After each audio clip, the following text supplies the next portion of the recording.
Well, it's all over. Season is over. Champions League for next season is gone. First defeat to Tottenham at Stamford Bridge since February of 1990. As Chelsea lose 3-1 to Tottenham Hotspur at Stamford Bridge.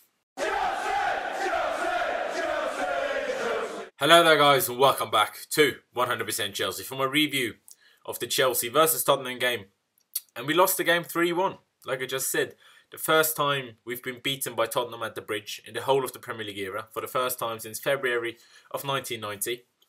But let's get into it. And starting off with the lineup, it was a 3-4-3. Willy Caballero in goal as Thibaut Courtois, wasn't fit in time to play. A back three of Zizas Azpilicueta, Andreas Christensen and Antonio Rudiger.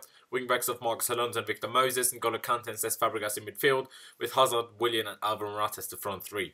Interestingly, Zappacosta and Pedro didn't actually make the bench. Presumably they're both injured.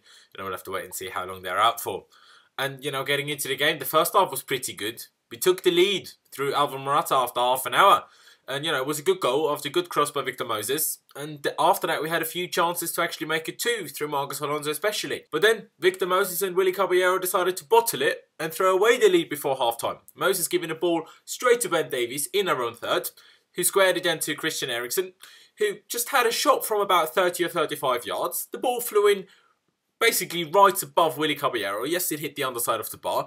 And yes, it had a massive, dip. Took a massive dip just before going in. But I think Willy Caballero should have saved that. I think any keeper for a top Premier League club should save that, to be honest. I think Thibaut Courtois would have saved that. At the moment, I'm not happy with what Courtois is doing.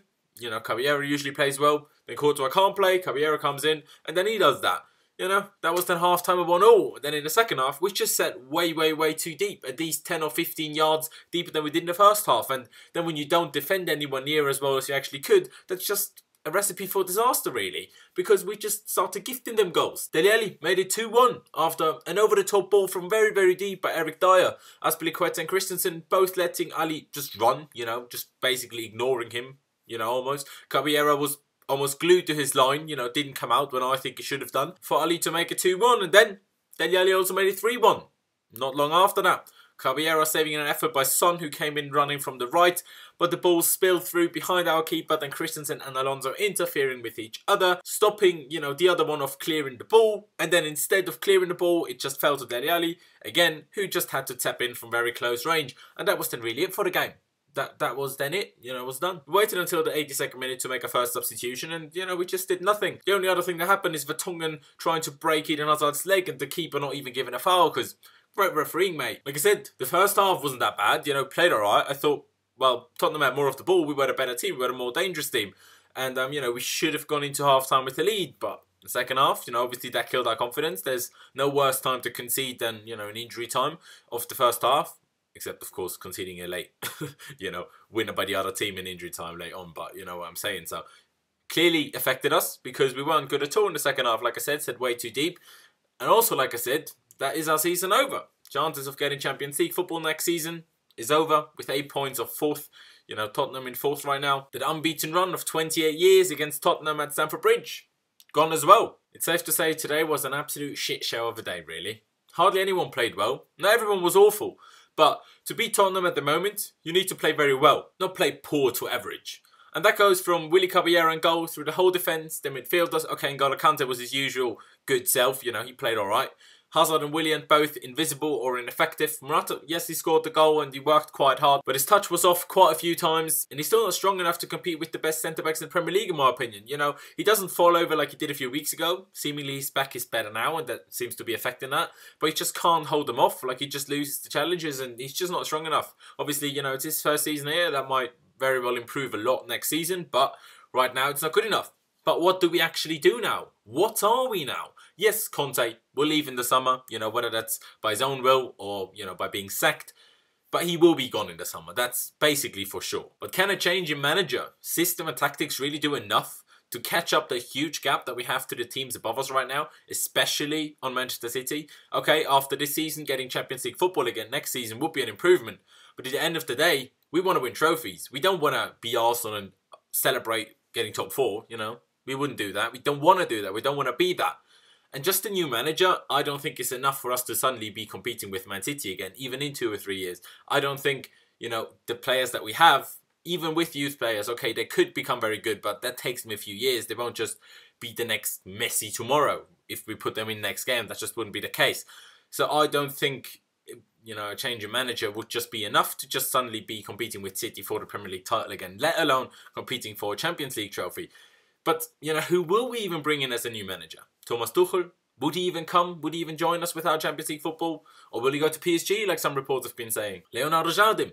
Will he come with our Champions League football? Will we go for Carlo Ancelotti instead? Another short-term, very short-term option. Or Luis Enrique, who's asking 15 million a year when the only thing he's done is win something when he had MSN up front. You know, like he's asking for 5 million more than Conte was on after his pay rise last summer. Like, that's ridiculous. And will we even be willing to pay higher wages to players if we want to get them while not being in the Champions League? Because for good players, you will have to give them more money, you know, a salary, to get them if you're not in the Champions League compared to when you are in the Champions League. That's just what it is, but will we be willing to actually do that? Or will we continue signing players like Danny Drinkwater, David Zappacosta, Ross Barkley, Olivier Giroud, and, you know, so many others? And then I'd rather play the youth players, but will they be good enough to compete for top 4? Not straight away, I don't think, let alone compete for trophies. You know, we're in some sort of situation here right now. And yes, we will still try to win the FA Cup this season, of course we will. But will we actually beat Tottenham or Manchester United if we get to the final? Right now, the way I'm feeling, I can't see that happening. Like, especially Spurs. How are we going to beat Spurs at the home ground as well? Yes, we beat them back in August, but that was August. Now it's in August. And that it won't be August at the final. Let's even see whether we beat Southampton. You know, Southampton lost to West Ham 3-0 yesterday. But let's see whether we actually beat Southampton in the semi-final. You know, let's not get ahead of ourselves and speak about the final already. But of course we will try, and of course we will celebrate if we win the FA Cup, because it's better than nothing. But we still, you know, it will be interesting for a week or two. After that, we will still know it was a very, very disappointing season.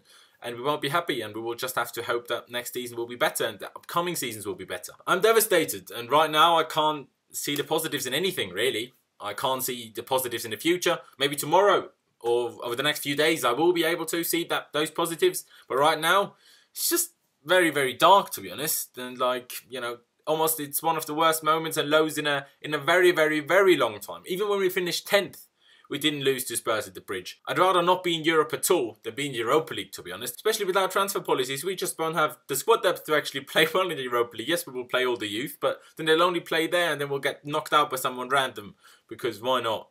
So, you know, I'd rather not be in the Europa League and do what we did last season rather than playing on Thursday nights in the middle of bloody Östersund in Sweden in bloody February, minus 15,000 degrees. But I've said this before, what is the most important thing is that the board, whoever comes in as a new sporting director, if we do employ one, and the new manager actually are on the same wavelength and have the same vision. Because if that's not the case, it doesn't matter who we bring in, we won't move forward as a club. And if that happens, okay, maybe, but we'll have to wait and see what happens. At the end of the day, it's upwards and onwards. Like, no matter what, we love this club and we won't stop loving this club. Whether we finish 10th, 5th, win the league, or, you know, whether we win the Champions League or whether we, I don't know, get relegated.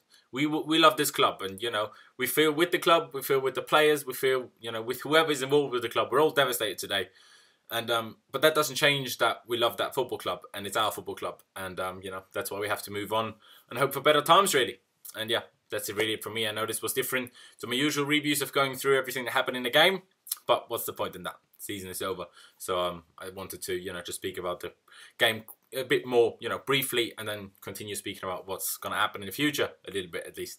But yeah, thank you guys for watching. Leave me all of your thoughts down in the comment section below on the game. Anything else you have to say, just leave it down in the comments below. Leave a like if you did enjoy this video. Don't forget to check out my social media with this last 1507 on both Instagram and Twitter. As you can see over here, I would massively appreciate it if you could actually follow me over there. And please do subscribe to 100% Chelsea if you haven't already. We would also massively appreciate that. Thank you guys for watching. Up the Chelsea, upwards and onwards. And I'll see you next time.